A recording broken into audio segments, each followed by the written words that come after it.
Hello everybody, I'm Abasood and welcome to my course on communication and network security. So till now in last three parts we have discussed about OSI standards, like what is the OSI model, what are the different layers. We have till now discussed about the 5 layers. Let's start from application, presentation, session, transport and network. And in today's session, that is fourth part of ISO standard, which is corresponding to OSI layers. We'll be discussing about the last two layers, that is the data link and physical layer. So let's start with that. At the data link layer is where we are connecting two adjacent devices to each other. For example, a laptop wireless access point or a router to a router. So that data link is one of the link in the chain that makes up a network. For example, when we have the old days where we would dial up, and I shouldn't really call it old days because we still use a lot of them. We would use dial up modems, and that was a type of data link connection, and we would then establish using triple P, that is point to point protocol, that link between the two modems. The data link also, of course, then includes the data link header, which has the MAC address of the sender and the receiving device, and to end of that link. So every time you go from one link to the next link, we would replace the data link header to show the address of next node along with the way. We we rely we would call it a frame, which is why we see in another area we call this type of communication as communication frame relay. For example, when we wanted to encrypt the data link level, we would use as in wireless wired equipped equivalent privacy, Wi-Fi protected access, Wi-Fi protected access 2 and access 3. Then of course we have hardware based type of D-link encryption. We use this lot on the satellite link, microwave links, where they are very definitely a direct connection between two devices. We want all the traffic going over the link to be encrypted, and we are just using a hardware based like trusted platform module in order to encrypt all traffic between those two different directly connected devices. That would encrypt everything except for the data link header. So everyone who was intercepting the traffic, say between a satellite and a ground station, then all they would see is data link header, which says the traffic is coming from which device to the which device, like the receiver and the sender. Immediate receiver and the sender, they won't see where it would come from originally and it was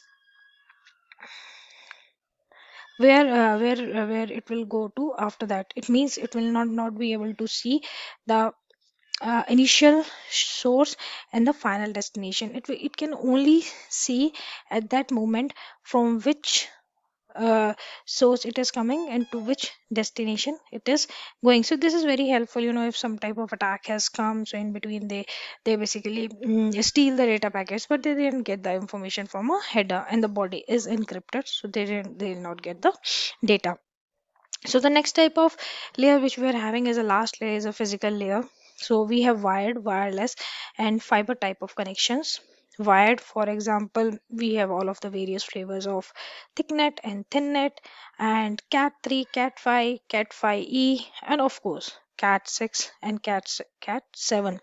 We have had coaxial cables as well as BNC connectors, and that we have that wireless fidelity or Wi-Fi, radio frequency identifiers, near field communication, satellite to microwave are all types when of wireless communication. Fiber, of course, based on glass fibers, or even sometimes now plastic fiber is of a very good quality high speed communication with a lot of really good security benefits. Well, capacity is one thing, but the other and most important thing is security angle of it. It is much more difficult to actually tap a fiber signal. It is very easy to collect a signal off of the wireless, even wired connections, as long as you have physical access. But it is little more difficult with fiber. There are stent you can put in to do it, but you actually tell right way that tab was put in place. The idea, of course, of fiber is not affected by electromagnetic interfaces like some of the other types of communication channels are. Some of the attacks at the data link and the physical layer includes jamming, sniffing, cable damage, that is theft. So jamming of the signal, a strong broadcast of another wireless frequency signal that will make other communication impossible, as well as people tabbing in the eavesdropping, listening to the communication. And I would like to stress one thing to remember as well, that if a person just tab or capture traffic or eavesdropping, that is what we call passive attack. It only become an active if you in some way try to alter the data, delete the data, or insert into it the new data. So if you do that, then it's active. Otherwise, this is a passive passive attack can be considered, which included something from the theft of cabling. We have seen a lot of cabling being stolen, copper being stolen for sale, as well as, of course, the theft of equipment and damage to equipment that comes from machinery or people working in the area. So this is just have a understanding about what we are having in a data link layer and the physical layer, and what are the different attacks on these layers. So this is what completion of our I would say the 7 layers of a network to understand how the data is flowing. So application layer is provide an application interface, like in an example of our email. So we'll be having the Outlook as an application interface. Then we are having the presentation layer, where we basically compressing and converting the data into the format which can be sent. Then the session, where we do have a separate session for each and every activity which we are performing. And if we don't log out, or we not secure a session, then the attacks can happen. Then next is the transport layer, where we are talking about the TCP and UDP. This is how basically we are talking about how actually data is flowing from source to destination. Before that 3 layers, we were just talking about how to protect them, how to get them ready for the transport. In the transport layer, we have seen UDP, where we didn't get the acknowledgement of receiving of data. But TCP is where we get the acknowledgement of receiving of data.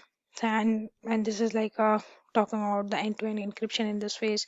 Then network. So now the in the transport, we established a framework. It's starting doing it. So in network, the actual packets are traveling from one system to another system. Then we have just talked about last 2 layer, that is the data link layer and the physical layer. Physical is where two devices are actually connected. That can be through wireless, can be to the fired cables and all those things.